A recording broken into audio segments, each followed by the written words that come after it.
All right, guys. Okay, I'm gonna make a start then to the presentation.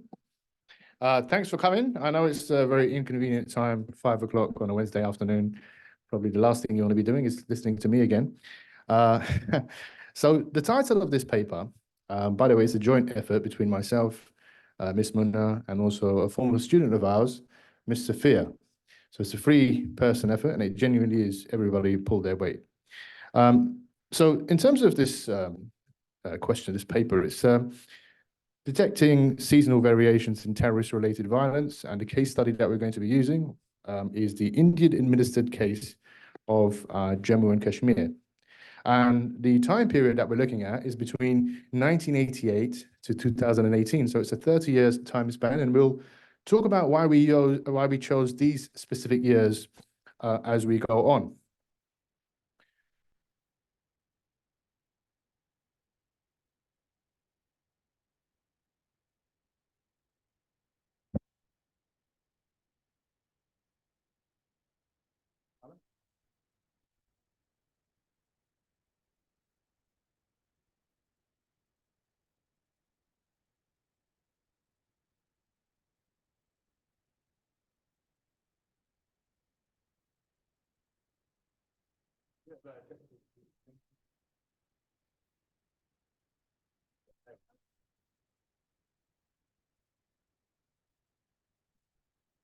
That wasn't part of the plan, just to let you know.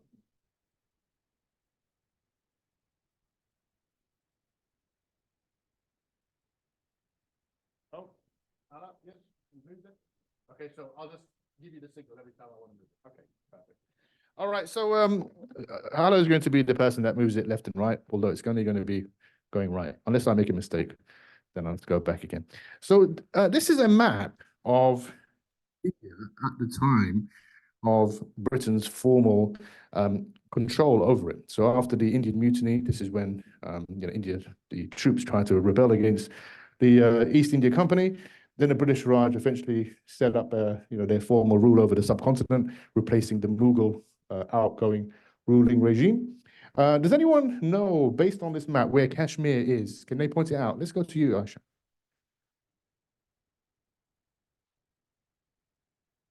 Oh, very good. Look at that. You've done this before, I think, Aisha. Very good, very good. Yes, it is indeed. That is it.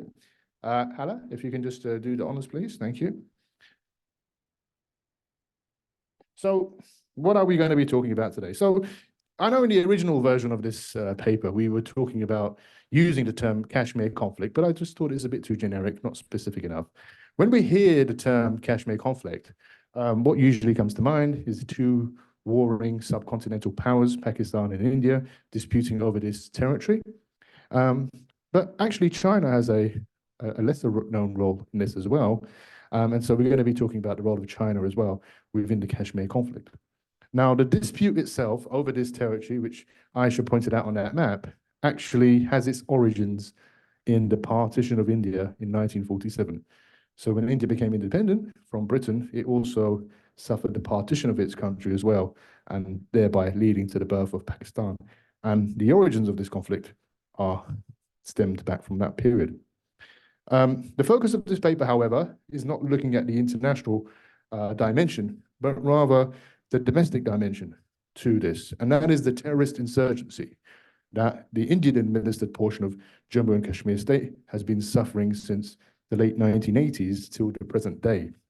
Okay, now people may dispute the term terrorist. They may think it's a bit of a charged term, but I'm just going by what the sort of general definition of a terrorist group is. Okay, now, interestingly, whilst there's been a lot written on this topic about what's given birth to the Kashmir conflict, what's given birth to the insurgency in Kashmir, very little has actually focused on what's explained the variations in violence after it's commenced. So we can all explain why it started, but who can explain why we've seen peaks and troughs throughout the period between 1988 and the present day? Why have we seen surges in violence on some occasions and then a fall in some others, right? So this hasn't been accounted for, and that is really the purpose of this research, to try to do that. Now, Hala, if you can just once again do the honors, please. I will be changing the slides for us. Thank you. So just to give you a bit of background about Kashmir, for those of you who don't know, now, in terms of the sort of religious side of things, obviously you know that India, whilst it is still technically a secular democracy, we know that it's a Hindu majority and is becoming increasingly more Hinduized, I would say, politically speaking, over the last few years. However, the idea of India is very much intertwined with Hindu civilization. That can't be denied, really. And the issue of Kashmir as a territory within India, both now and in the past, has been regarded to be the earthly abode of the goddess Saraswati, who is the goddess of knowledge. So for those of you who don't know anything about Hinduism, Hindus also have their version of the Trinity. So the Christians have their Trinity, the Jesus Christ, the God, and the Holy Ghost. In Hinduism, you have also a Trinity as well of the creator God, known as Brahma, the sustainer God, known as Vishnu, and the destroyer God, known as Shiva. Now, one of these gods, Brahma, the creator, his wife is Saraswati, that is as per Hindu legend, and she's the goddess of knowledge, and her earthly abode is Kashmir. This is what it's written in the scriptures. This is what is commonly believed. So this is why it's important from a Hindu perspective. Furthermore, there are these Shakti Pitas, 51 of them, which are dotted around the territory of the current day India, but also neighboring countries as well. Now, these Shakti Pitas actually are linked to the goddess Sati, who was the first wife of Lord Shiva, the destroyer god. When she passed away, when she died, she committed a self-immolation. She threw herself into the sacrificial fire. And through her body, it was chopped up into 51 pieces, and it fell from the heavens, and it landed in various parts of India today. And so these 51 sites, you will be seeing or having these temples erected there, which commemorate different body parts to this mother goddess. So when people talk about the fatherland or the motherland, in the case of the Hindus, when they talk about India, they literally mean it as the motherland. It's not just a metaphor. It actually is of a religious belief. Furthermore, Kashmir is one of those territories where these body parts allegedly fell, as per Hindu belief. 3 of those sites are in Kashmir today.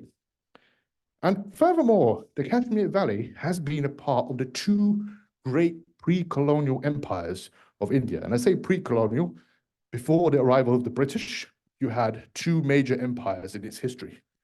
You had the Mauryan Empire, which, Ashoka the Great, he headed up that empire at some point. And the Mughal Empire had various emperors. Maybe some of you may have heard of Emperor Akbar. He was probably the world's most beloved of those emperors. And also Emperor Aurangzeb, who is, whilst he was successful in some ways, was very, very divisive in others. But in this situation, Kashmir, the Valley of Kashmir, in both of those empires, constituted a portion of the Indian territory. Okay, so this is important. Hala, if you can just move. So I mentioned about these Shakti Pitas, the body parts of the goddess Sati. You can see that they are dotted around the territory of present-day India, but not just India. You also have as far left as present-day Balochistan in current-day Pakistan, here, just over there. This is the furthest west point of this, the body parts, if you like. You also have in Tibet, which is now in China, over there. You have it in Nepal, in Bangladesh, and in Sri Lanka. So you can see that this is seen as the motherland by definition, because this is where your mother's blood has nourished the soil, and this is where India basically is claimed to its historical antiquity can be linked back to this. Okay, so Hala, if you could just move on, please. Now, I mentioned about the 2 great empires. The Mauryan dynasty by Ashoka the Great. He was the most famous emperor during this era. You can see the territory here. Now, not all of Kashmir was included, only the valley area. That's crucial to know, especially if you're on the Chinese side of the argument. You'll say it wasn't included in India's most historic empire. Okay, so this is a point to know.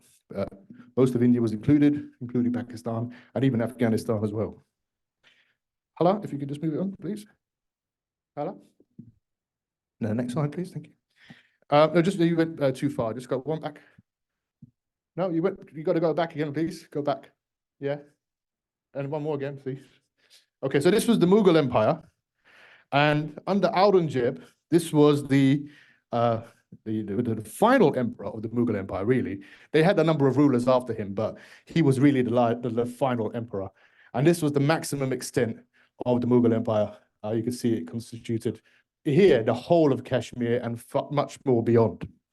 So this is once again a historical claim back to it. Hala, if you could just move it forward, please, one more time. So this is the territory of British India in the early 1930s. And I say the early 1930s because the far right over there is now modern day Myanmar or Burma. And this was severed off from the rest of India in 1937.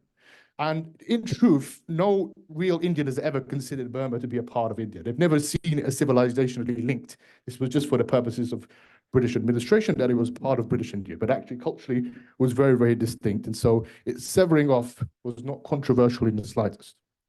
But the remainder of the territory was a part of British India up until the partition in 1947.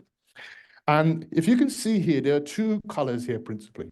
You have the light yellow color and the light red color. The light yellow connotes a territory which was a princely state. That is to say that it was autonomous. It wasn't under direct British rule. It was an autonomous principality, but subservient to the British crown nonetheless. And those which were red were part of British India directly. Now, if you can see here, right at the top, Kashmir is considered to be a princely state. Yeah, and this is very important based on what I'm about to say in the next slide. If you can just move it on, please, Hala, to one more slide ahead. Okay. So the reason why I make reference to Kashmir's status as a princely state is because in 1947, when Britain eventually left India, they didn't leave it as a unified country. They divided it on the basis of religion. And this ideology behind it was known as the two-nation theory.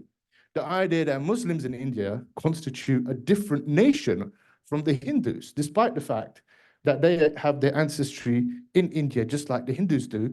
And genetically, there's little to no difference between the two religions. But in terms of the religious practice, of course, there's a difference.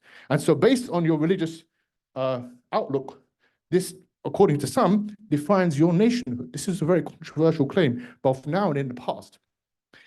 But nonetheless, this was the driving force behind the partition of India, and that was supported by the All India Muslim League, led by Muhammad Ali Jinnah.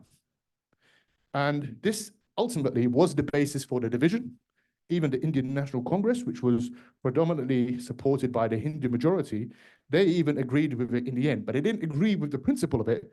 They just surrendered to the actual claim because the push for Pakistan was a very violent one, a very bloody one, and there was a civil war-like situation in India at the time, and so the Congress simply just threw in the white towel and said, okay, we'll agree to partition it if this will stop the violence, when in actual fact it encouraged yet more violence, which was the irony of it all. Now, when India was divided on the basis of this two-nation theory, it then occurred, well, what will happen with Kashmir? Because Kashmir is now sandwiched between the rest of India and now the newly created Pakistan on the western side there. They also shared a landed border with both Pakistan and India, although the landed border with Pakistan was longer. And so based on geography, you would say, actually, it should go to Pakistan because it makes more sense, logically speaking. But the partition plan was only relevant to territories of British India. That was territories directly ruled by Britain. They didn't have any say-so about what the princely states chose to do. And so the princely states were left with three options, including Kashmir being a princely state, had one of these three options. Either it would declare independence completely, an independent country, or it would join Pakistan, or it would join India, which was also being termed as Hindustan, because it was assumed that India would become a mirror image of Pakistan, which is a, almost, religiously theocratic country where only one religious predominates. So that's what they assumed it was going to be, right? So the issue with Kashmir is that it had a Muslim majority population. The majority of the Kashmiri people were Muslim, very small Hindu minority. But the king, or the prince rather, of Kashmir was a Hindu, and his lineage were Hindus. So he was torn that should he side with India because he himself was a Hindu, or should he follow the will of the people, which is that they, being Muslim, would probably prefer to be with Pakistan. So this has been really the ideological division between India and Pakistan over who actually gets gets Kashmir, I should say. The India's claim is further supported in terms of what they think anyway, that the princely state, given the fact that they had the legal right to decide their destiny, it was felt that he signed an instrument of accession with India, and so that legal signing of that document overrode any demographic factor in the equation. So this is a sort of tussle between the two perspectives over Kashmir. Okay. Hala, if you can just fast forward to the next one, please, to the next slide. Just move to the next slide. Okay, we've done it. Okay. Now, given the fact that you have this big division between India and Pakistan over Kashmir, and they both have their different ideological claims behind it, you wouldn't be surprised to know there's been a catalogue of wars, Indo-Pakistan wars. 3 of them in total, 3 major wars. The first one was immediately following the partition itself. Okay, and this happened in obviously 1947. Oh, sorry, Hala, I think you've gone 2 slides ahead. Go to the previous one, please. Hala, if you can just go to the previous slide, the one before. Yeah, I think you just, yeah, that's the one. No, just only one more. Just go back to the other one, please. Yeah, all right. Yeah, see, it's difficult when the technology is not, properly lined up at the moment. But anyway, so we had 3 major wars. The first war in 1947 resulted in anywhere between 26 and 30,000 lives being lost, which sounds quite substantial, but it's by the subcontinent standards, not too much given the size of the population. But what was more important here than even the loss of life or the casualties sustained was the de facto division of Jammu and Kashmir. There was a ceasefire called, which paused the fighting midway through. And so wherever the Pakistan troops had reached, or wherever the Indian troops had reached, in either way, trying to get full control over the Kashmir state, this became the de facto line of separation. Okay, so Pakistan, through that war, attained 1/3 of the state in terms of its territorial mass, including territories like Azad Kashmir, which means free Kashmir, and northern areas as well, which include Gilgit-Baltistan. India, they won control over the remaining portion. There were 2 further wars in 1965 and 1971. 1965 was pretty much a stalemate. They didn't really result in any territorial changes. And any gains that were won were surrendered through the Tashkent Declaration, which followed soon after. In 1971, there was a big decisive victory for India in that war, but it didn't result in any changes, no substantial changes in the ceasefire line in Kashmir. Rather, the main outcome from that was the creation of Bangladesh, right? So the world, pretty much the Western world in particular, were on the side of Pakistan, despite the fact that West Pakistan were committing a genocide over the East Pakistani people, the Bengali people. And India, for their own strategic reasons, not trying to make it seem as it was a humanitarian issue, but for their own strategic reasons, went into East Pakistan and liberated the territory from West Pakistan. If you go to the next one, please, Helen. Then you've had a number of skirmishes as well. Number of skirmishes, which, in other areas could be counted as wars as well. I want to make reference to these just because at least one of these contributed towards a change in the line of control. The Operation Meghdoot Offensive in 1984, launched by India, successfully captured the Shyamal Glacier, which is a very strategically located peak between the 2 lines of control where they meet and where they meet the Chinese side as well. Beyond this, you had the Kargil War of 1999. This was 1 year after both India and Pakistan tested their nuclear weapons in 1998. 1 year after that, when tensions were already very tense, the Pakistani state launched this offensive into Kargil, allegedly in retaliation for this Operation Meghdoot Offensive of 1984. Right, but it was a different era there. You had 2 nuclear weapon states in 1999, and so the United States, Bill Clinton, got on the phone to then Nawaz Sharif, who was the then Prime Minister of Pakistan, who was trying to get back into office again with a little bit of help of the election commissioner. He actually said, yes, okay, we're going to withdraw our troops from Kargil because we can see that this is a worrying escalation if we do this. So they actually withdrew from the positions that they'd occupied in Kargil. And so therefore, any kind of proper bloodshed was averted. Hala, if we could just move to the next slide, please. Hala? Okay. Now, as I said, there's a third force in all of this. It's often not spoken about because they're culturally dissimilar from the other parties in the subcontinent. There isn't that kind of animosity between India and Pakistan on a people-based level as compared to India and Pakistan. It has to be said, right? And there are various reasons for this. But we have to say that the territory of Jammu and Kashmir, as viewed by India, a large portion of it is now in the hands of China, right? So during the 1950s, the first main decade after India's independence, you started to see unchecked encroachment into certain areas of the northeastern portion of Jammu and Kashmir state and the northern areas. Encroachments that were not pushed back on because I would say that the first Prime Minister of India, Nehru, was very, very naive when it came to foreign policy. I mean, that's the best I could say about him, really. And so there was no real pushback, as you would expect from a leader of a country. And in 1962, this culminated in the Sino-Indian War, and all of these encroachments were cemented into being pretty much formally a part of China, because they won that war decisively. They beat India very, very decisively in that war. And it was humiliating for India because India had a reputation, or at least its military did, of being very successful in both helping the British effort in World War I and World War II, and they were trained by Britain as well. So there was this idea that the Indian army is a very serious force. But the way that China dismantled India at that time in 1962, it was humiliating, it was crushing for the mentality of the nation. Beyond that, another major outcome of this war is that this started a friendship between China and Pakistan, right? Having now both a mutual enemy in India. And the Trans-Karakoram Tract, which was within the occupation of Pakistan's claim to Kashmir, which they held, was ceded, that means gifted, to China. So imagine that, a country literally saying, here, this is territory that we won from a war in India, against India, now we're giving it to you, basically, because we want to cement our friendship. So this was a very, telling move in history. So, by the way, this is working now, so I can stop asking Hala to change the slides.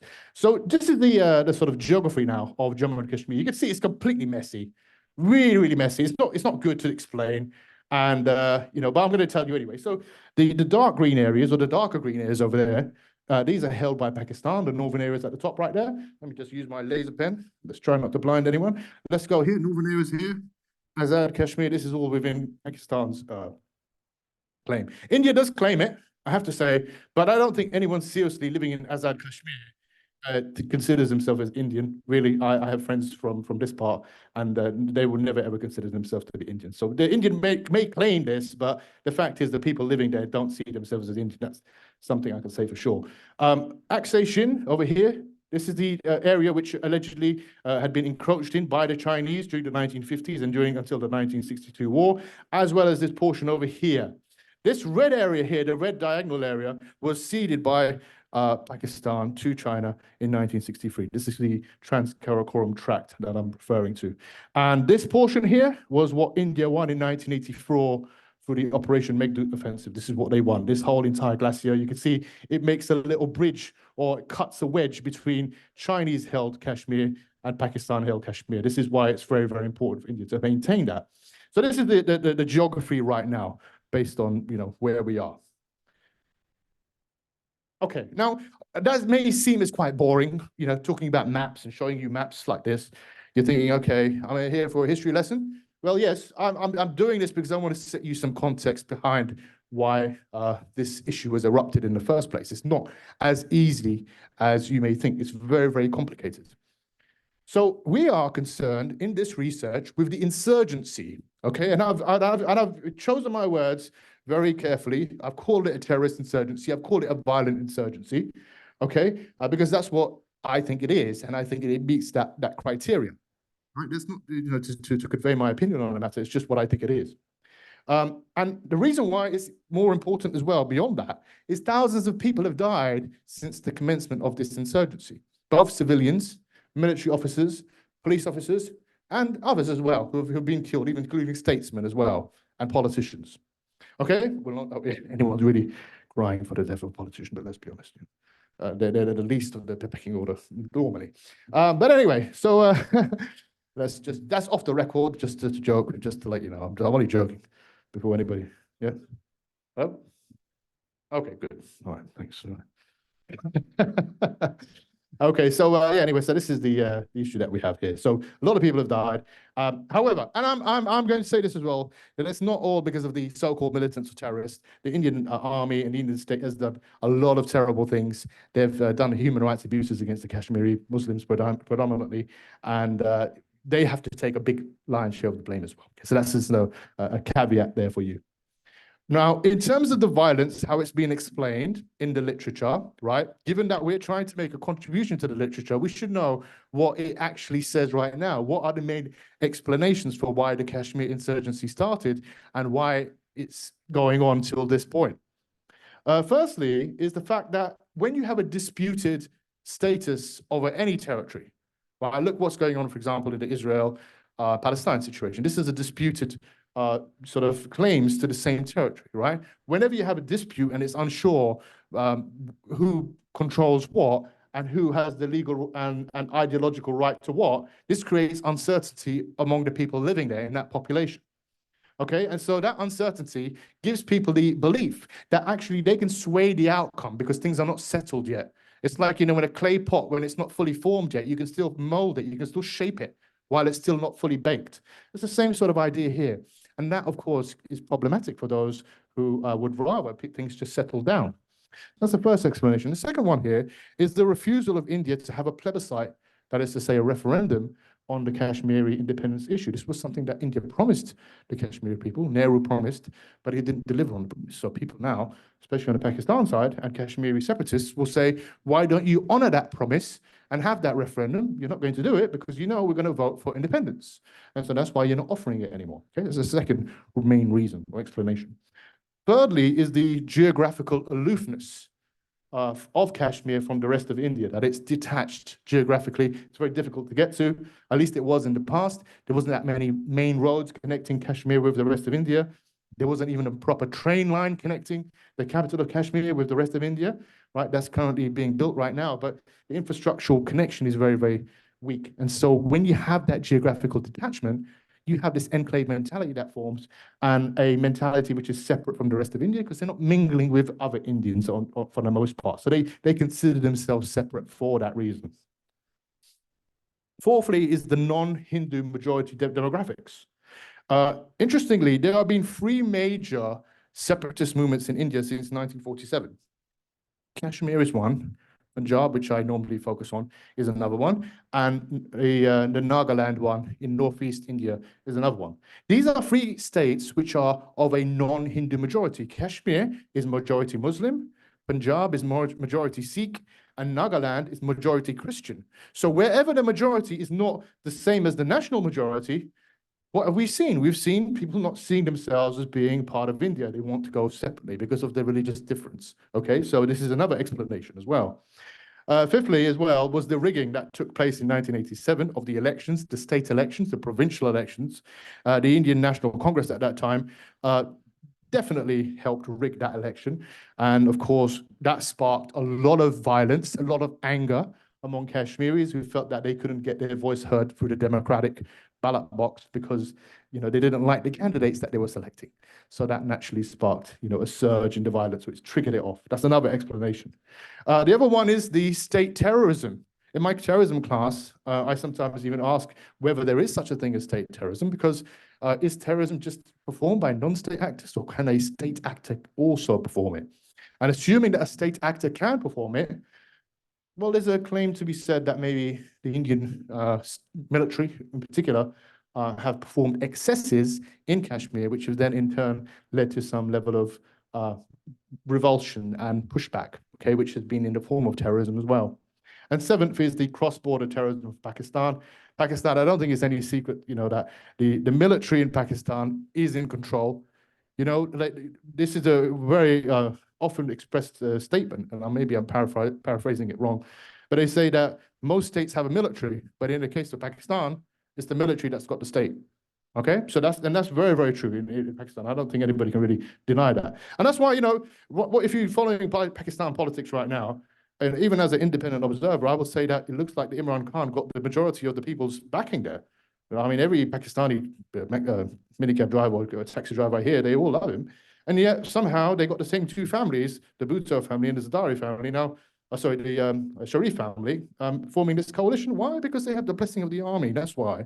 So the army is in control in Pakistan, and a part of their philosophy is to antagonize and cut or bleed India with 1,000 cuts. And so terrorism is that way of doing that. They also have indulged in actions in Afghanistan to destabilize Afghanistan in the past. So I don't think that that's a dispute. So that's another explanation there too.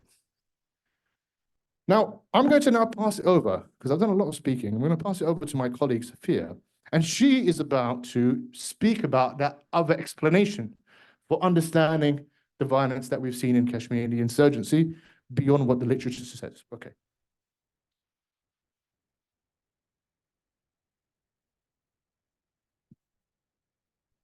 Thank you very much, Professor, for this great explanation.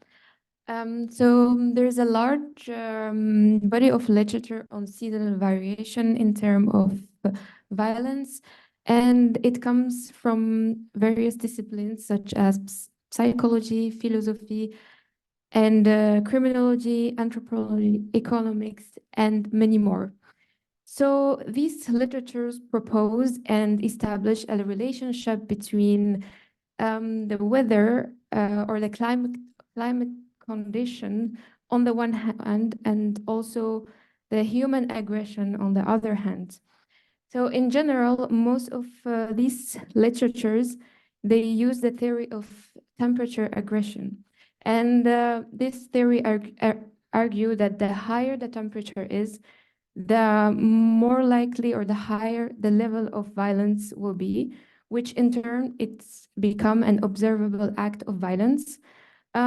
These observable act of violence, they can be directed toward oneself, such as violent suicide, or it can also be directed, and it's more common, to the others in a form of collective violence, such as riots, looting, or civil wars.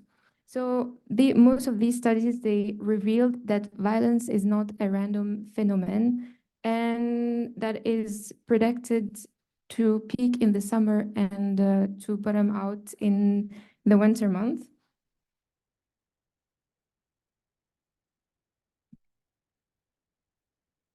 So the reasons for why this is the case run from psychological to rational. So when it comes to the psychological reason, a famous study was conducted or made by Bell and Barron in a laboratory, and it showed that the increase in room temperatures correlated with the participants' aggressive behavior. So, and this is especially when they had a provocative, harsh, negative evaluation compared to when the room temperature was lower. And also they showed, or they provide a certain number of students, because the experience was made on university students, when they provided to them cooling drinks or refreshing drinks, the results showed that the cooling drinks would lessen the influence of high temperatures.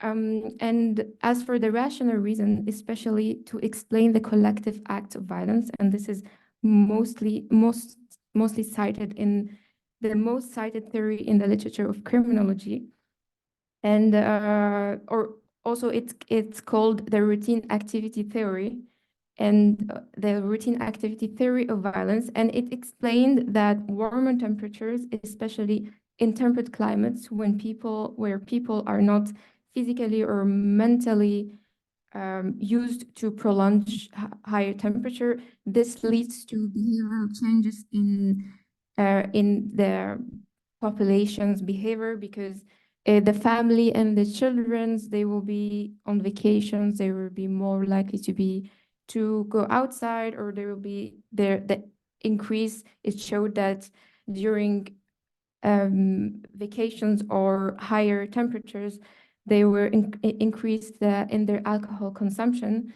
So this will lead to an ideal conditions of the materialization of aggressive and violent behavior.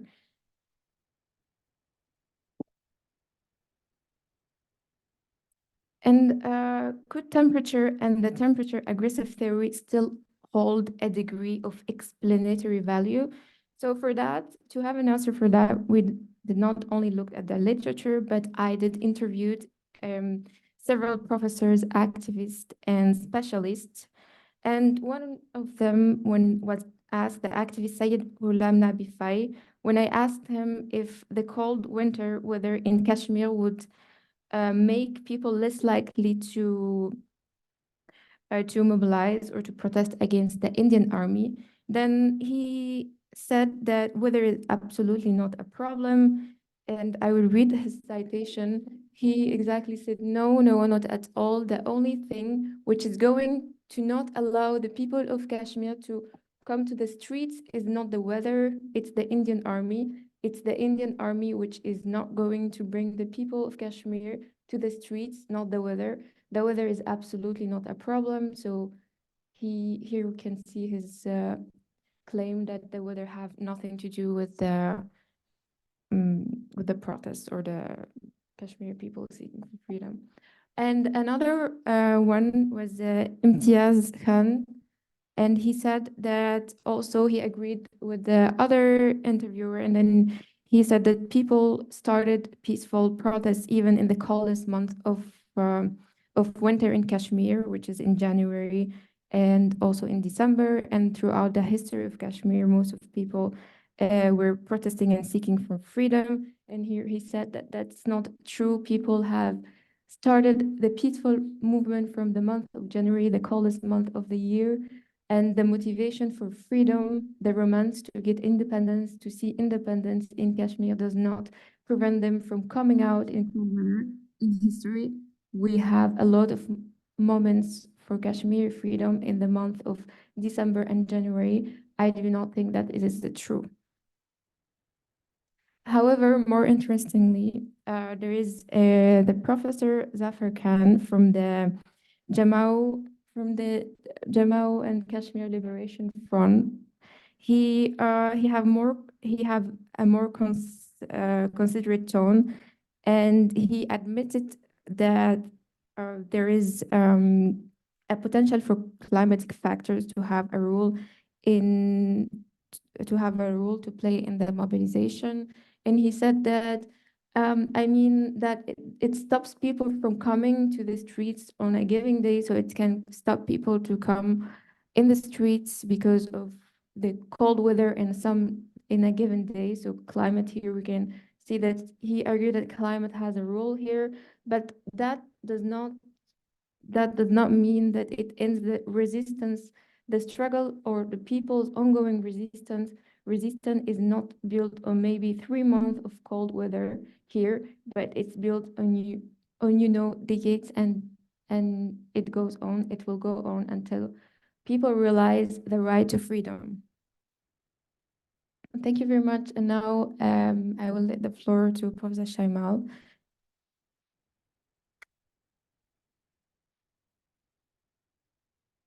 Hi there. So thanks for that, Sofia. So based on what she said and the evidence that she gathered through her very good research and qualitative research, seems to suggest that actually there is no link between terrorist violence or insurgency violence and temperature, because those who are Jammu and Kashmir independence activists seem to suggest, for the most part, that there is no link, that it's not something that's going to dissuade people from mobilizing, from committing acts of violence, even though they didn't say that explicitly. That's what they were alluding to there.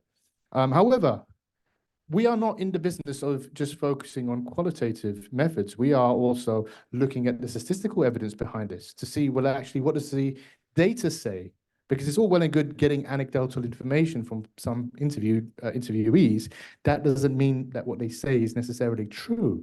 And what we're not saying is that people don't ever come out in January or December for for protesting. What we're saying is that there are trends, and there are trends where violence seems to surge in summer, or it could do, at least based on other literature that we've looked at, and fall in winter. So could that be true of Kashmir as well? Would that make sense in Kashmir as well?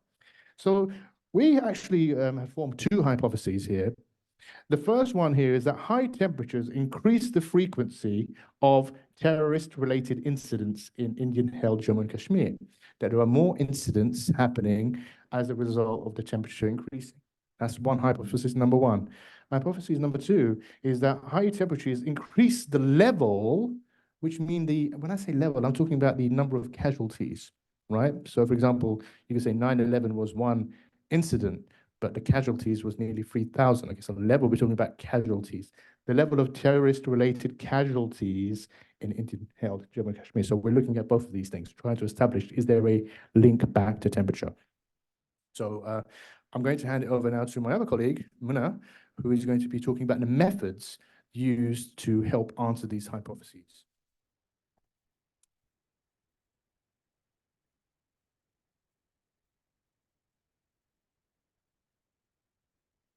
Thank you, Dr. Shyamal. So with the time scope,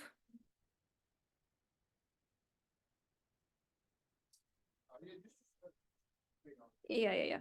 Okay, so first of all, with the time scope of this research, so it was during the 30-year period of 1988 and 2018. And the reason why we chose these specific years is because the outbreak of terrorism started mid-1987, and 1988 was the first full year that terrorism actually started. And the reason why we chose 2018 is because it's the final full year before the revocation of Article 370. And the geography of the study consists of the 22 districts of Jammu and Kashmir as per the census of 2011. And these are all the districts included. And then we move on to the mean temperature. So because this research assesses the link between temperature and terrorism, so we use the climatology data from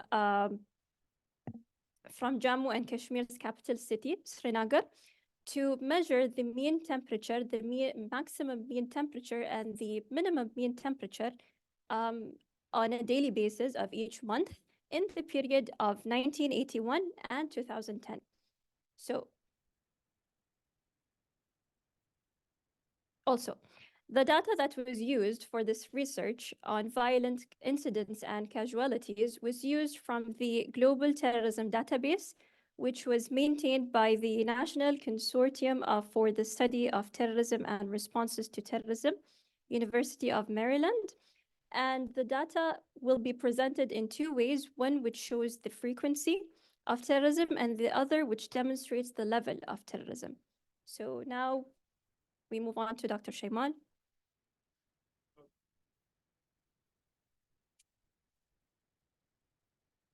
So I'll wind it up now. Just want to do the fun bit now and show you the results, because that's what you want to know about, right? So in terms of the incidents between the years of 1988 and 2018, that 30-year period. Okay, so every January, which is basically, if you include the year itself, it's 31 Januaries in between 1988 and 2018, 31 Februaries, 31 Marches. So we have a lot of monthly historical data there to touch upon. And you can just see, just by looking, just by a quick eye gaze here, that it seems like there seems to be more incidents of terrorism happening around the summer months, because it's in the northern hemisphere, okay? So of course the northern hemisphere months are between sort of May to sort of August time. Okay, so it looks like that based on this very unscientific look at this graphic here. This is the incidence of terrorism between that period. What about, oh, sorry, my bad. What about the casualties? once again, the casualties also seem to be painting a picture where the summer months seem to be far higher in number of people dying collectively overall. The only major real kind of anomaly here is January. We don't really know why. We can speculate as to why, but it is a major anomaly from everything else. But otherwise, it follows a general trend, doesn't it? So we are here to do it scientifically, not just by a visual test. So the best way, in our view, to measure the relationship between two variables is to use this Pearson's correlation coefficient, which I'm sure you all know the formula, like off by heart. I'm sure you do it. And you don't have to know about it, so I'm not going to test you. Maybe in a final exam, perhaps. And we can see here the link between the terrorist incident frequency and mean minimum temperature. That is the lowest mean temperature per month, and the highest mean temperature, the maximum daily. In both cases, look at this result. The Pearsons are 0.8685. By the way, if you get close to 1, that's a pure correlation. If you get -1, that's a pure negative correlation. 0 is no correlation. So the fact that we are at 0.8685 is very close to a pure correlation there. Similarly, if we are looking at the daily maximum Celsius temperature rather than the daily minimum, you see a similarly strong correlation there, 0.8614. Very, very emphatic. Okay. What about casualty level? I didn't spell that wrong here, but I need to make a little typo there. So anyway, so here also very convincing between the casualties, number of people dying in that period of time, that 30-year window, 31-year window. And you see 0.8617 for the other one. And the other one's slightly lower for the maximum or the daily mean maximum. This is 0.2817. Still very, very strong nonetheless. So what we can say, based on the evidence that we've found, right, thanks to all of the inputs from this, this team of ours, that we can say, quite frankly, that these hypotheses have been validated. Definitely, there is a link. We haven't been able to accomplish why this has happened. It's not in our scope of our study to speculate as to why, but just to say that it's happening and to put it as yet another explanatory variable to add to the rest of the variables that exist, or the explanations that have been given in the literature thus far. This is, adding something which nobody else has talked about. This is very unique. This is the first of a kind, okay, to apply it to this case study. And so I think, generally, it's quite relevant. And this is my Q&A, or our Q&A. This is my trip to Kashmir. I went there about 4 or 5 years ago. And this goat, I'm pretty sure he had done it before. He's not camera shy. You can see he was posing for the picture in the second one. So, yeah. All right, guys, thanks a lot. So we'll take any questions if you have them. Okay. All right, thank you.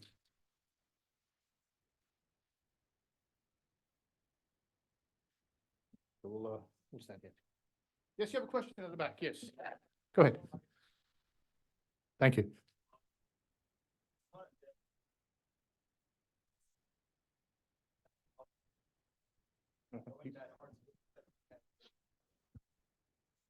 Yeah. So, yeah, okay. So the reason why, because we want to have full years of data. We don't, because otherwise that would affect the equality of the data set. We want to have 12 months of each year for the 31 years. Otherwise, if we encroached into midway through into 2019, there would be more Januaries than, let's say, Septembers and Octobers in the data set. So we wanted to make sure that all months were equally represented so that we can actually compare like for like. So that's why we did that.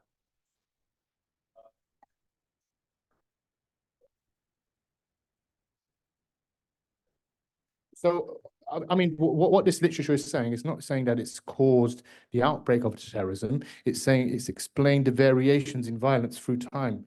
That it's accounted for why, there seems to be more incidents happening in summer than in winter. And firstly, nobody's even identified that as being a thing, but now we're doing it, and we're not only identifying a reason, but we're giving the actual explanation, which is the temperature, and we're backing it up with statistics as well. Okay, so that's, yeah. Yeah, sure. Okay.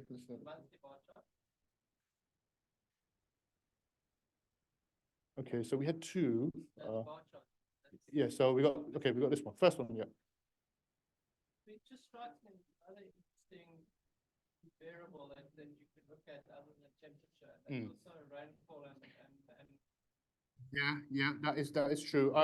We did explore the rainfall one. It didn't seem like it had much of a relationship at all. This is why we just stuck with this singular variable, because this is the one that had the most explanation. So even things like, you know, as you say, maybe the schools breaking or colleges breaking during that time, that's another reason for why young men especially may congregate on streets then when they wouldn't otherwise. This could also be another reason. And we're not saying that this is the singular reason, but we're saying that the relationship is so strong that it's difficult to deny its role. Mhm. Yeah. Yeah. It's very unusual to have peaks of violence in planting season because people are. Mm. I mean, this is such like a problem, Yeah. so that makes your people more fun. Yeah. Yeah. Thank you so much, Doctor. Thank you. Appreciate that. Let's go to Dr. Hamid. Yes.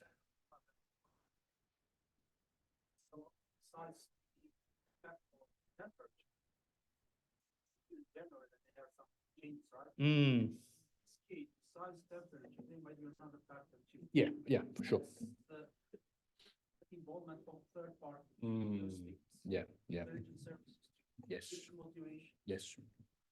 Size temperature. Absolutely. Yeah, absolutely. Supplies for 35 against Pekata as mainly the attacks are happening summer only. Maybe or sometimes there might be some attacks, terrorist attacks in January and December. Yeah. Which are based on some additional third-party reasons. Yeah. Which of terrorism? Do you have any scientific basis with regard to the definition of terrorism? Well, we're just following the START definition. So they have for example, a criteria which excludes state actors, and basically any incident that's recorded on their database, they capture it from newspapers or internet articles which you know, publish an incident that's been produced, like in the local press or national press of that country, and so they it's like a running total that extends back to 1970. And it has to meet the criteria of being done for a political or ideological reason. I don't know how they can actually guarantee based on an article that it's being done for that reason. I can imagine there's some flaws on their side, but we're taking that as being authoritative because, you know, at the end of the day, it's quite a well-known and well-used database by a lot of scholars on terrorism. So we're not here to question the authenticity of those data sets or to see whether, you know, they could have included terrorism in some cases or excluded in others. We're just taking it as a given because we are not doing our own independent statistical analysis. We're just using the pre-existing data set. Yeah. Okay. Yeah. Yeah, sure. Okay, so the two-nation theory, actually, the roots of it probably go back as far as the late 1800s. And there was a man by the name of Sir Syed Ahmed Khan, who was a very prominent Muslim during the British era. And his name is Sir because you don't get a title Sir unless you're subservient to the British Crown. And so he, trying to sort of convince the Muslims, he was saying Muslims should not join the Indian nationalist movement because this is haram, this is against Islam. Islam is not for nationalism. So if you are trying to advocate for nationalism, you are going against your religion. We should step away from it. We shouldn't be in this business of politics. This was the sort of position that he had. And so that influenced a lot of Muslims not to join the Indian nationalist movement or the Indian freedom movement. And what I believe, and it's my personal research, my personal views on it, is that Jinnah, who was the leader of the Muslim League, he was pretty much in the pockets of the British. And by the way, I think the same of a lot of the Indian National Congress leaders as well. I think that they also, like Nehru, he was smooching up to Lady Mountbatten. So we all know about this as well. So I'm not trying to make it's just like the Muslim League. The Congress was doing it too. But the fact is that I think that this was being done in order to divide India so that you would have a country like Pakistan, which would be a convenient satellite state to check against Soviet expansionism. Because they knew that the Indian National Congress was anti-imperialism, and they wouldn't have stood for that. But the Muslim League was in the hands of the West. And that's why from minute one, during the Cold War, they joined the US alliance. That's why there was no proper land reforms. It was a very elite level kind of movement there. There was no real redistribution of power like what there was in India. And so that's why in Pakistan today, you see the power concentrated in the hands of the few and not the many, because it wasn't an indigenous bottom-up movement. It was very much a calculated movement in order to create this satellite state, this subservient to the British and now American interest in that region. So, and people are very malleable, very easily convinced. If you start to, link an ideological position with religion, which, by the way, in India is very important, both for Muslims and and Hindus. People are going to be convinced by that message. They're going to be swayed by it. They're going to be thinking that if you don't support the Muslim League, then you're a kafir. They used to say that in the movement as well for the Muslim League. So Muslims, if they did become involved in politics, they had to, out of a sort of mob mentality, join the Muslim League or support the Muslim League because it was seen as being traitorous not to. Okay, so that kind of the origin of it, in my opinion, it was a seed planted by the British imperialists, and one which benefited those in elite positions of power because they were going to win from that situation, but at the cost of the division of India. And also, I think the masses, irrespective of religion, suffered greatly as a result. So that's my view on it anyway. That's my personal opinion. Okay, yes. Got it.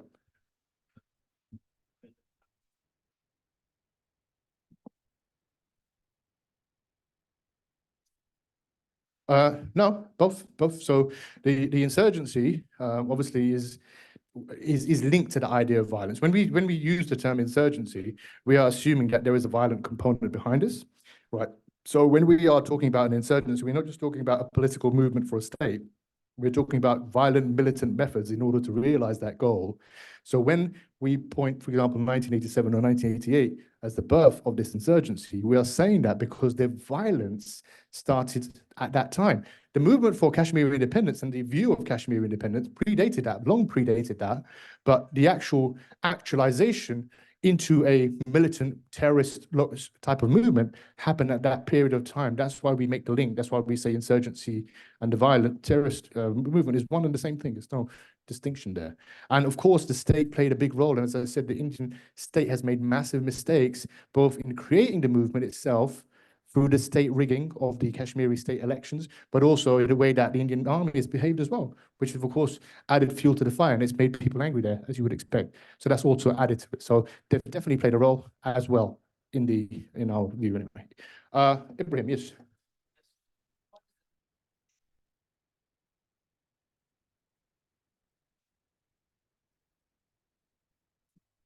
Okay, well, I can give from both perspectives. From the Pakistan perspective, as I said right at the beginning, Pakistan was born on the basis of the two-nation theory. So they're like, Kashmir is rightfully ours because it's a Muslim majority state.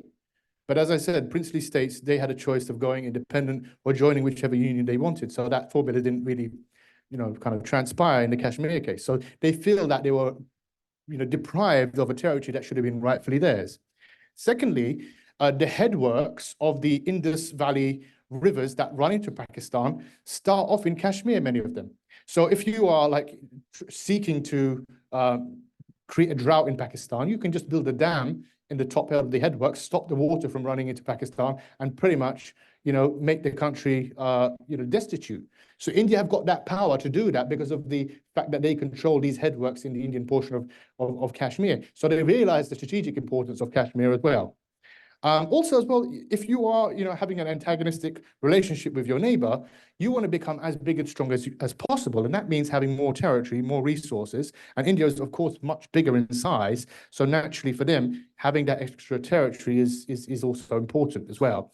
And fourthly, as well, I think the Kashmiri people, at least, back in, earlier on, would have said that Pakistan is a more desirable choice because of the religious affiliation. Now, because of how Pakistan is performing economically and politically, maybe even Muslim people in Kashmir would be thinking twice about wanting to join Pakistan or even go independent for that matter. So these are the reasons for Pakistan. For India, I've already mentioned right at the beginning, the religious reasons for the majority Hindu community as to why Kashmir is important for them ideologically and historically. Also, when you are a country which has seen continual reduction in your territory, India has been retreating constantly. The borders are shrinking through wars, through partition, through all of these things. So there's a psyche that the Indians have done enough sacrificing. They've been too passive for too long. They've given up everything that they had. And now there's a time to be like, no more, no more. They're going to become hyper aggressive now and not tolerate even what seems to be the desire and the will of the people in Kashmir, because they see it as further giving in to what everybody else wants. What about what the Hindu majority in India, which is really politically running the show at the moment, what about what they want and what their constituency of voters want, right? So I think that also is another reason why the Indian side is not willing to even talk about it. And in fact, a few years ago, about a good 20 years ago, the view of many in Indian politics is that let's accept the de facto line. Let's accept where India is, where Pakistan is, and let's agree to sort of divide the country, divide the Kashmir formally. However, that opinion has changed now. They see the fragility of Pakistan, and they think that actually we want the entirety of what we've claimed in our constitution, which is the northern areas and Azad Kashmir, because they don't think that Pakistan will survive beyond the end of this century. And so if they just hold out, Pakistan will crumble and they can take Kashmir back in its entirety. That's the view of many people in India right now. So that's another reason, yes. What does the future look like for Kashmiris? Well, I went there as I said, in 2019, 2020. It depends on who you ask. The Hindus have a very favorable outlook because Article 370 was repealed and Kashmir was formally integrated into the Indian Union. So they have a very positive viewpoint. But if you speak to Muslims in the valley area, not so much in other areas, but especially in the valley area, they see it as a sort of a bleak future, because they're like, even the window dressing constitutional autonomy that we had has been taken away, and they feel like they're being suffocated. So it depends on who you ask. If you're asking a Hindu or Sikh in the Jammu or Kashmir area, they'll say something different. If you're asking a Muslim, mostly, depending on where they are, if they're in the valley area, they're probably going to say something else. However, interestingly, Muslims that live in Jammu, which is in the southwest portion of Jammu and Kashmir, they're very much integrated with the Hindu and Sikh populations. There's not much religious tension there, unlike in the valley area, which is a different ballgame altogether. So yeah, as I said, in a nutshell, depends on who you ask, depends on which community you're speaking to. Yes, and that.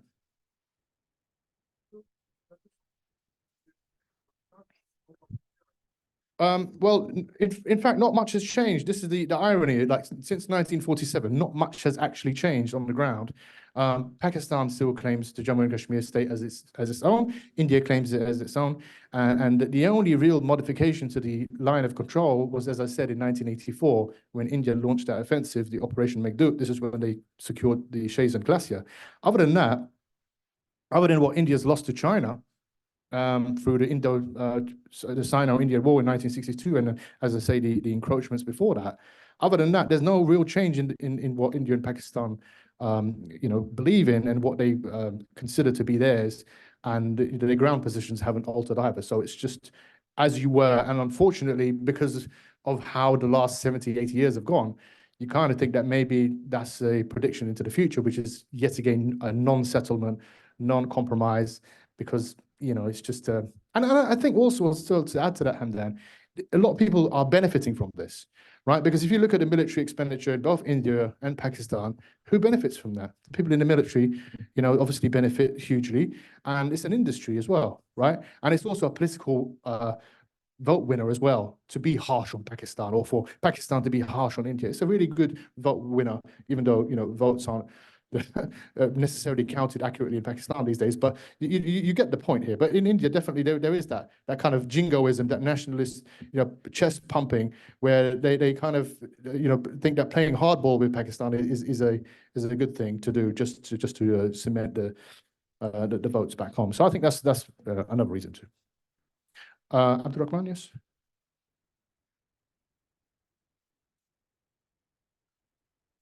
I think relations between India and Pakistan over the last few years are probably at an all-time low. And that says a lot. That says a lot between, given the fact how bad the history has been.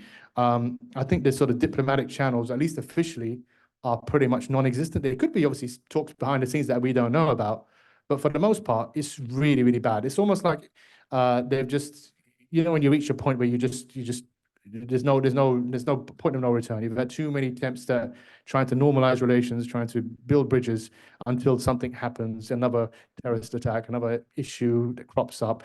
And so you just think, you know what, we're never going to be friends. We're always going to be enemies, unfortunately. That's the mindset now in both countries, among the political elite. I'm not talking about the average person. I'm talking about the political elite. And so, yeah, I think that's that's the situation, sadly, unfortunately. Sultan? Oh, Asma. Oh, sorry, because I keep going to the left, you see. And let's go to Asma. Then I go to Sultan, and then I go to you at the end. Yes.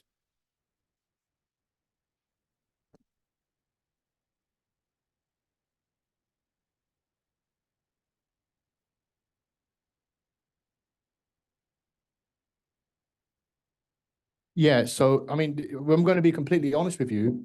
We don't know. All we know is that there is a relationship between the two things. But for example, Sofia, when she was doing her bit, she mentioned about, like in other parts of the world, during the summer, young men especially, they congregate in public, they start drinking alcohol, they get rowdy, they get violent. Okay, it's not going to happen in Kashmir because obviously, alcohol is not really in part of the culture there.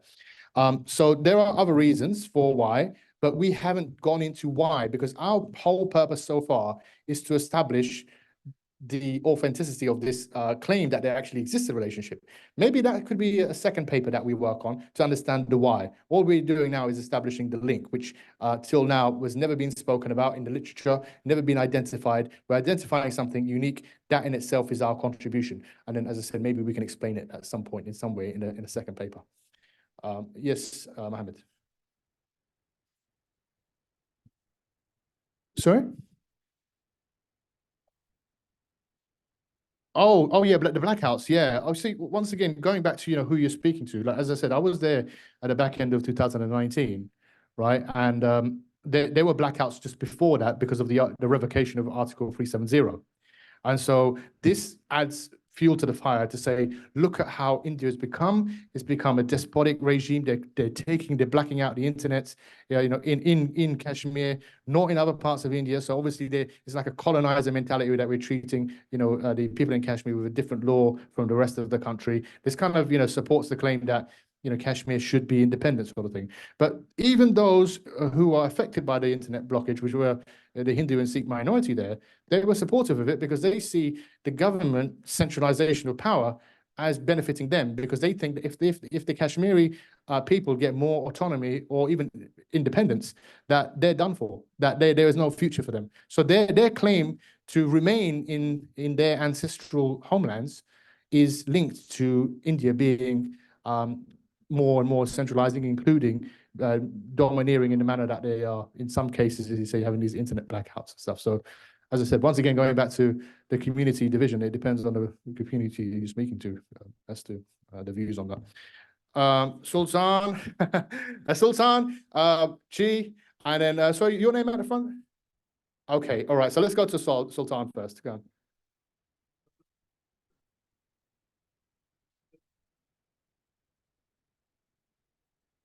Yeah.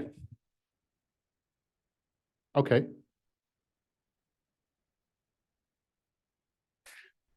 Yes, absolutely, absolutely, for sure. Of course, yes, naturally. So, that is a very good point. So, yes, absolutely. So, temperature and daylight. So, yes, but daylight is fixed, isn't it? So, in terms of, we know that the daylight in summer is longer. So, yeah, as you said, there's more time for potential incidents to happen.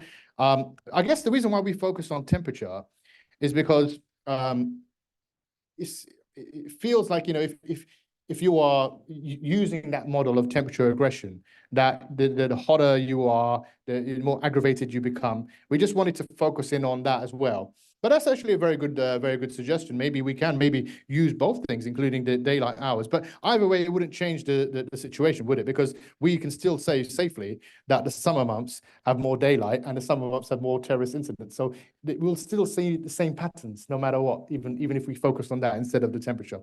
Let me go to, yeah, okay, so it was mentioned in the routine activity theory. Okay, let's go to Chi, Anud, and then you at the back, and then we'll have to wrap it up. Oh, that's right, and Mate as well. Okay. Okay, Miriam as well. Okay, yes, sure. Yes.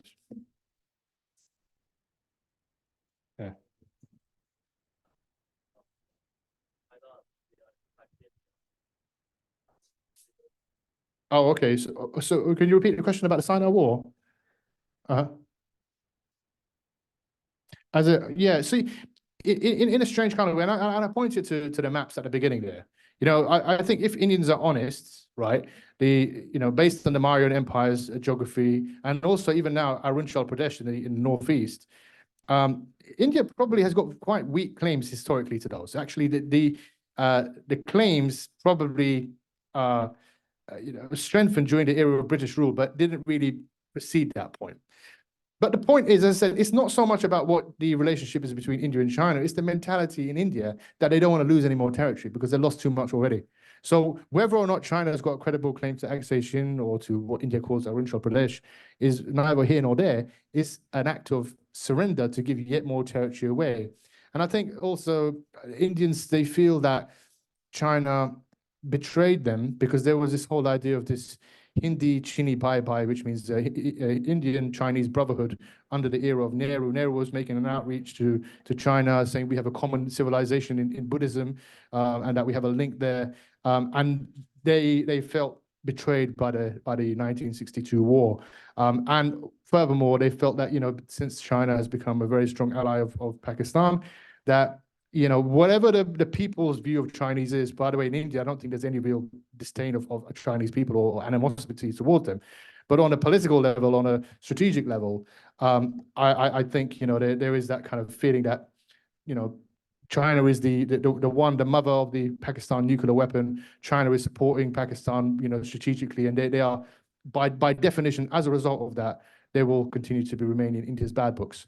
But the 1962 war, the humiliation that India suffered, I think they've kind of passed that point. But it's the friendship of the Chinese-Pakistan relationship, which is more kind of a concern to India. And what India sees as China's attempts to encircle India as well, be it by building relations with Sri Lanka, or in Pakistan, building the port in Gwadar. They have a concern that maybe China is encroaching in India's neighborhood, and there's that fear there as well, which, as I said, I think stems from just this intrinsic fear of losing territory and being basically in an area where they don't have any friends, that everybody around them is a potential enemy. So there is just that kind of very hypersensitive kind of mindset among the Indian people. But the actual war itself, I think that they've kind of forgotten it, because why would you want to remember a humiliation? It kind of is quite demeaning to just remember when you lost the war. So they'd rather focus on the successes, like when they beat Pakistan in 1971. That would be like a memory that they love to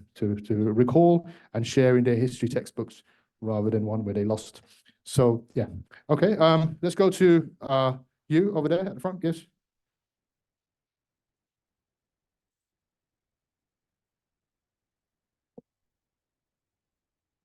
Yes.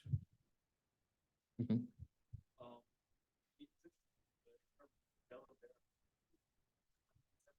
Mm.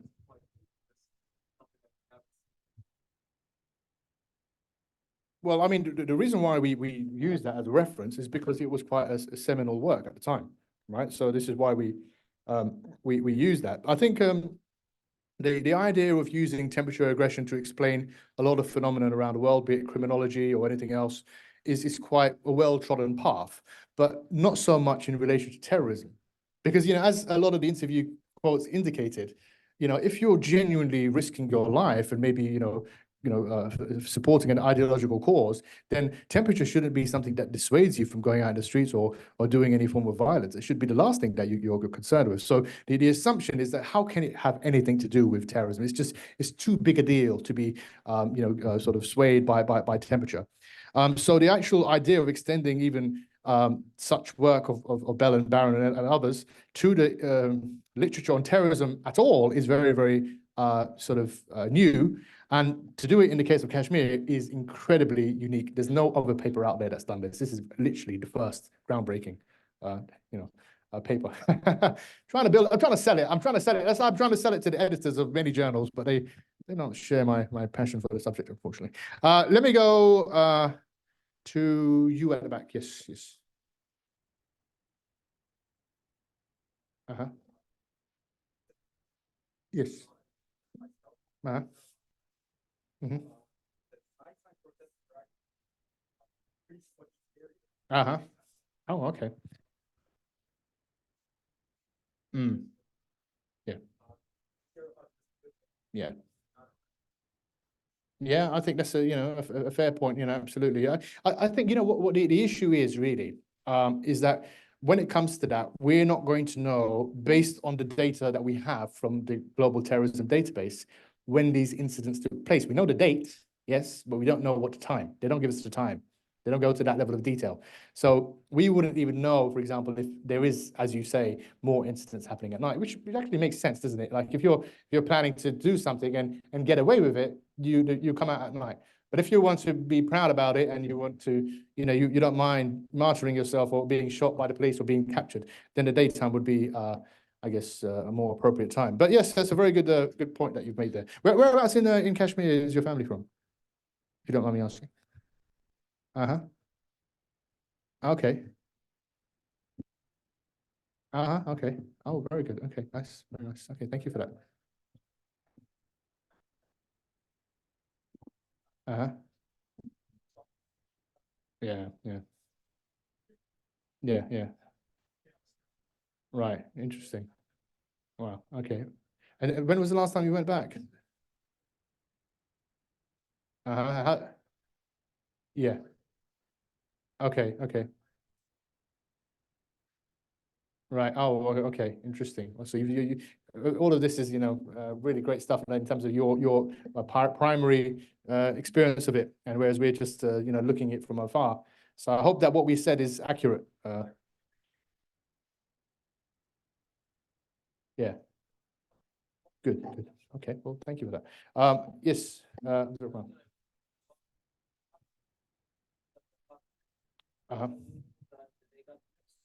Yeah. Okay, so the partition population mix was as follows.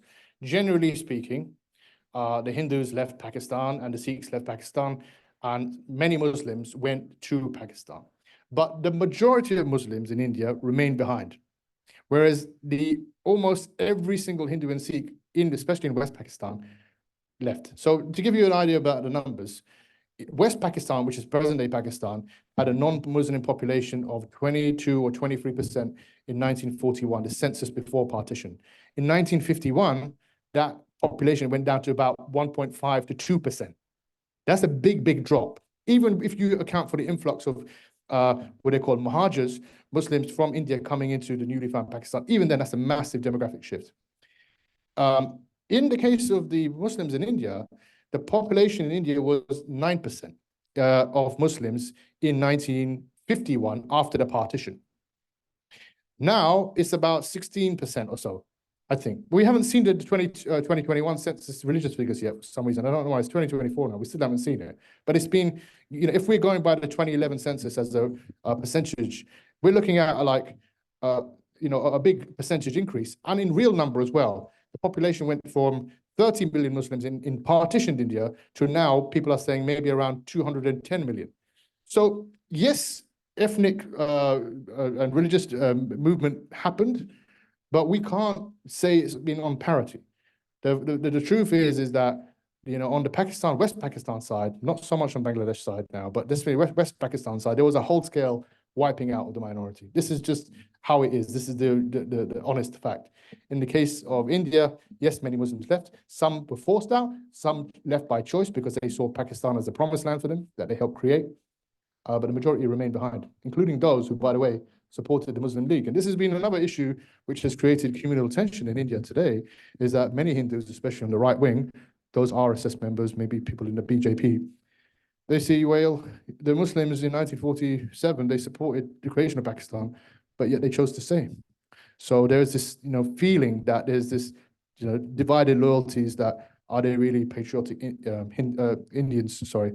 So there is that kind of tension, underlying tension, which is not spoken about too much, but increasingly now in this era in India now, where it's becoming more and more right-wing, more and more ultra-nationalistic, more especially towards the Hindus, we're seeing more of that sentiment leak out, which wasn't the case maybe 10, 20, or more, say 20, 30 years ago.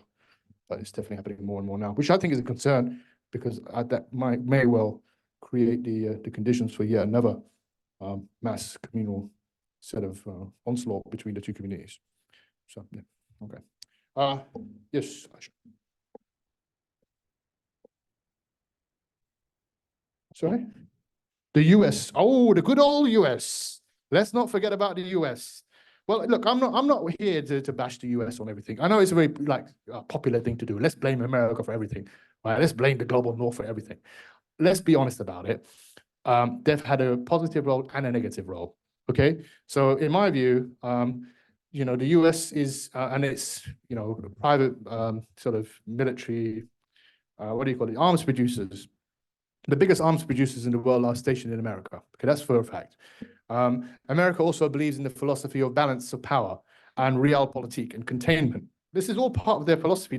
We know this from way back in the early Cold War right till this day. So they don't want to see other countries become a challenge to them. They see China as rising. So, for example, let's support Taiwan, because Taiwan, they know that China wants Taiwan to be integrated into China proper. And the thing that's stopping it is American presence along the Taiwan Strait. So they know that because they have something over the Chinese now. And although India and the US right now in this current era seem to be quite friendly, this is only a very recent phenomenon, right? Indians actually most of them don't really like America, and they don't like them because in 1971, America supported Pakistan in that war. And for all the talk about human rights, they actually supported the group that was committing a genocide on the Bangladeshi people. 3 million of them. 3 million died, okay? So, Indians, this is why they're reluctant to take a negative stance against Russia now, despite the fact that Putin is we all know what Putin's doing. But because of that historical memory of what Russia did, Russia came to India's assistance at that time, they can't forget that. And that's why they feel they owe Russia something. So America, going back to your point, America is both a friend, but also can be, an enemy as well. And they can go from being your friend 1 minute, and when it's not convenient for them, just leaving you like that. Just like in Afghanistan, just overnight, just walked away from the situation, right? So they're sometimes an unreliable friend, especially a country like India, which is culturally dissimilar from the United States. There's no real affinity there beyond a common sort of fear about rising China. There's nothing else really there, no cultural connection there, no historical connection.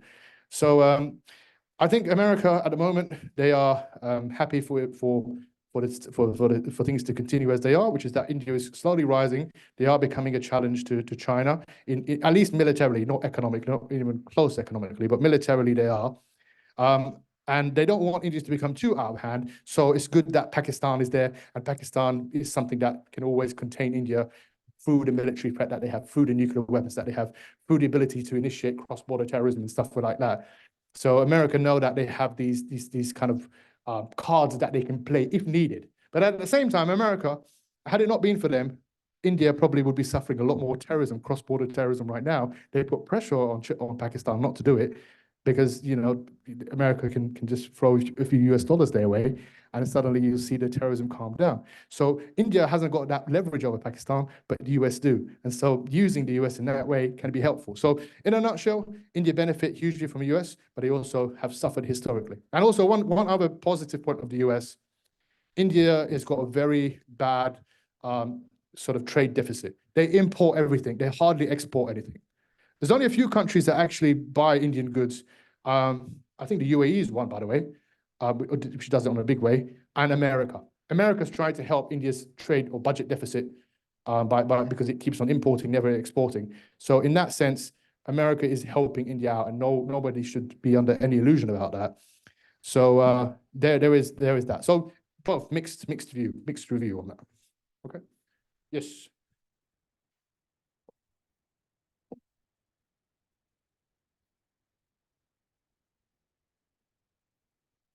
The partition of India, simple as that. Personally, I think it was a mistake. And because of that, this is why you see the mess that you see. So, and I'll say this, so I mean, one of my best friends is of Pakistani heritage. He's not political. We never talk about politics. We never, just because I'm doing this job. So I never ever talk about politics with my friends. But the issue has come up now and again. I've said it straight up. This is the issue. This is the partition of India. This is the source of the issue. If there had been no partition, there would not be this issue there. And even other things that I see that have happened since then, like this rise in communal tension, like this, religious animosity that started, it wouldn't have been there had partition not happened. I think India would be much advanced. They wouldn't be, struggling with these things. And a lot of the defense expenditure currently being spent by Pakistan and India is unsustainable. It's unsustainable, especially for Pakistan, and people are suffering as a result. Malnutrition is highest in Pakistan compared to other areas in South Asia. There's these floods that happened last year or year before. They still haven't recovered from that. This is all because they're trying to maintain this rivalry with India because of Kashmir and because of, that's how it is, right? If it hadn't been partitioned, you just wouldn't see that. India would be a much better place right now if they didn't partition it, but that's my view. Yes.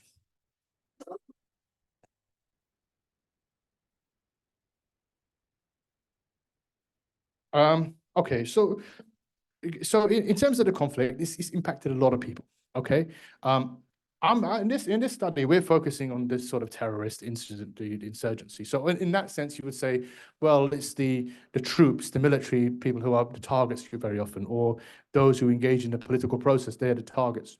The police officers, they're the targets. But also the police officers and the military are also indulging in human rights abuses against the civilian population as well. So actually both sides. And on the religious level, from people outside looking in, they think, okay, the Muslims are the victims here exclusively. But it's not only the Muslims, by the way.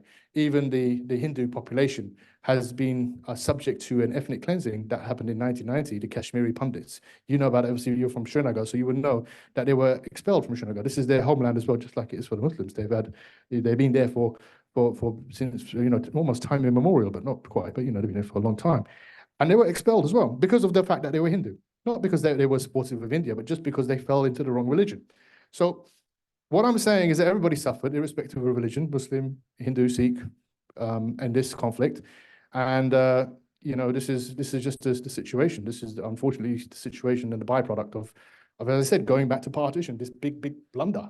And this is one of the major fallouts from that. Yeah, so, okay. Yes.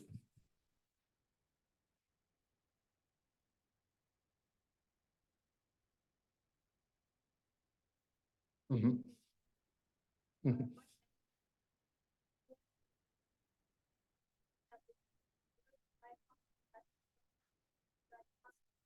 Oh, see, I mean, it's difficult for me to say that without the evidence.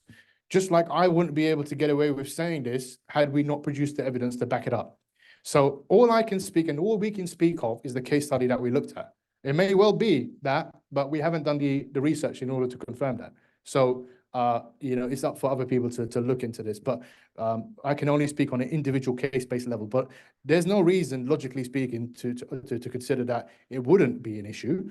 Now, Kashmir, the climate of Kashmir is quite a temperate climate. It's quite cool temperature-wise compared to other parts of India. Other parts of India maybe a bit more tropical climate. Some have a bit more of a desert climate. So, some people living in different regions have a different tolerance level towards heat. Or for example, if it's hot all year round, then you're not going to change your behavior from one month to the next. Whereas here, because there is genuine seasons, you're going to see that variation, aren't you? So it really depends. And as I said, we're just looking at one case study here, and I'm not going to make any grand claims beyond that. Okay, I think that's it, right? All right, okay. Oh, yes, okay, okay, this is very good, thank you. Thank you. Thank you. By the way, I'd say that had it not been for these two ladies over here, then this would not have happened because I'm just I lack motivation when it comes to research. They are the ones that are actually doing it. I actually doing the data collection, all this other, literature and so on. Thanks.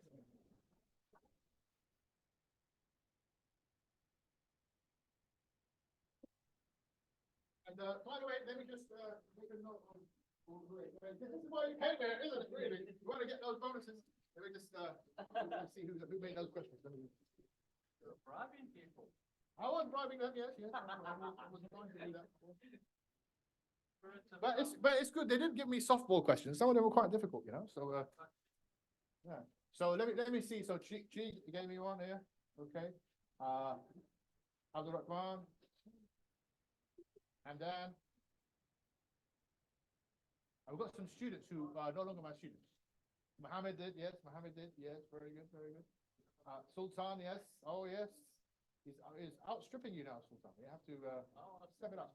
I get it, but- Oh, no, you don't. Of course you don't. You might go, well, yeah. Joel, that got one. Mohammed, you asked one, didn't you? Yeah, okay. All right. Oh, look at this. No, you're not in my class anymore. What